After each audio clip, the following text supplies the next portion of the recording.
So in this video, we just want to briefly introduce the idea of related rates.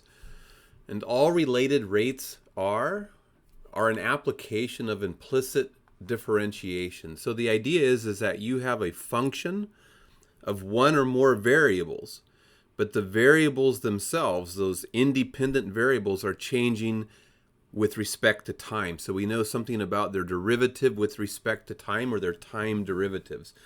So for example, if we knew y as a function of x, and we wanted to find the derivative of y with respect to t, because we know that x, the independent variable here, is changing as a function of time. The idea behind related rates is first you find dy dx, and then you multiply dy dx by the time derivative of x, so by dx dt.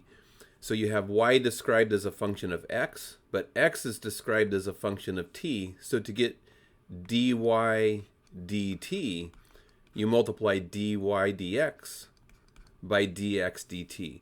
And usually it's going to be an application problem that you're working with. So you might have something like the area of a circle, which you know is a function of the radius, but you'll have a radius, for example, that's changing as a function of time. So if you want to know the time derivative, dA dt, you have to take dA dr, you take the derivative of the area function with respect to the radius, and then you multiply by dr dt. And I know it's naughty, but I'm going to do it anyways. So those should cancel, giving you the dA dt. So like if we had area of a circle is pi r squared, to get dA dt, we would need to take the derivative of a with respect to r. So that would be 2 pi r. And then you'd use the chain rule to say, hey, r is actually a function of t. It's buried inside the squaring function. So this right here is your dA dr. Now multiply that by dr dt. And then typically what's going to happen is we're going to be given information regarding dr dt. So we will either know this, or there will be a way to figure it out. And it doesn't have to be a function of a single variable. So for example, volume of a cone, is given by pi over 3 r squared h. So volume is actually a function of both radius and cone height.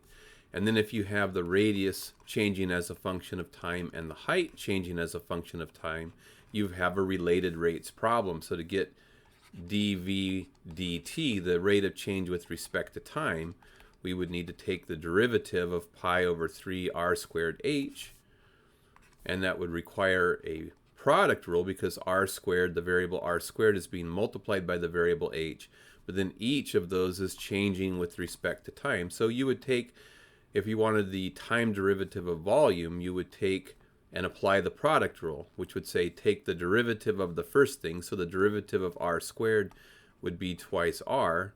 So there's dv dr, but then you would have to multiply by dr dt using implicit differentiation. So derivative of the first thing with respect to time is right there, and then multiplied by h plus, and then the product rule says take the first function r squared and multiply it by the derivative of the second, and we would multiply by the derivative dh dt. So that's what it would look like for a volume function. So essentially that's all related rates are. We have a function of one or more variables, but to get and then those variables are changing with respect to time. So we're going to know something about the rate of change of the independent variables with respect to time. We'll have their time derivatives, and we'll use implicit differentiation and the chain rule typically to find the time derivative of the original dependent variable. So in the videos that follow, we're going to kind of scaffold our way through a series of examples of applying related rates to solve problems.